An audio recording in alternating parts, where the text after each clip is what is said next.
Albert Einstein grew up in a middle-class family. When he was born, his family was scared that something was wrong with him.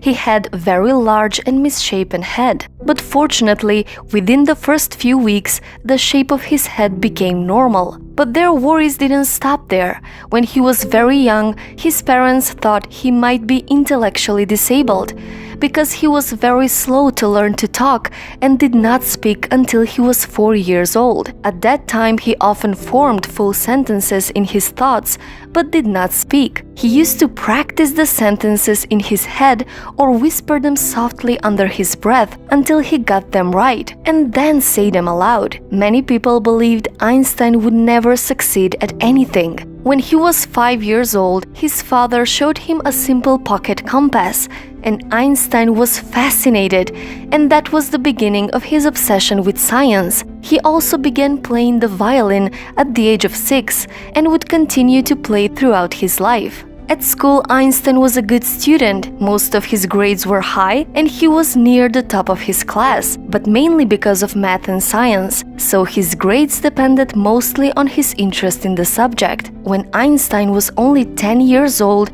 he started educating himself. By the age of 12, Einstein taught himself geometry, and by the age of 15, he mastered calculus. But he hated the disciplined and rigid style of the teachers, so he dropped out of school at the age of 15 and left Germany to avoid military service. His parents were worried that their son became a school dropout with no employable skills and not very promising future. But Albert Einstein did not quit his education.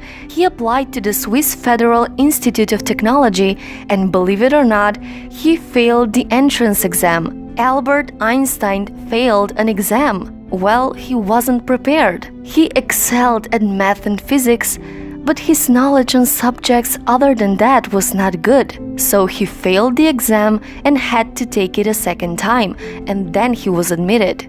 There he met his future wife, Mileva Maric. She was the only woman among the 6 students in that section. After finally graduating, he couldn't get a job in academia for almost a decade. Every one of his professors knew that Albert was brilliant, but they were also bothered by his rebellious and disobedient side, so they refused to recommend him for various positions, so the academic institutions wouldn't hire him. But young Einstein needed money, so he got a job as a clerk in a patent office. The job was mostly mindless and very easy for Einstein, so he liked the job because he had so much free time to study and research while working there, and he developed his most important theories while working his boring job.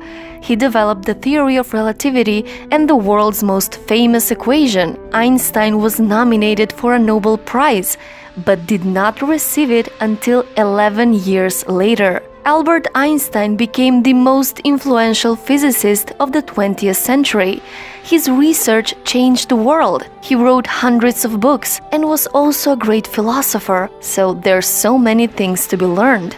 I have no special talent. I'm only passionately curious. So follow your curiosity, whatever that is.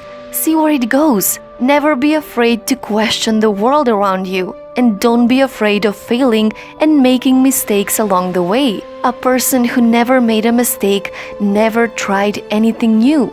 Dare to discover and dare to make mistakes. That's what divides successful people from unsuccessful. Don't be afraid to conquer your fears, and don't be afraid to follow your passion. You don't have to be the next Einstein. Be the best you can be. So rise up tomorrow and become a person you would be proud of. The world is waiting for you.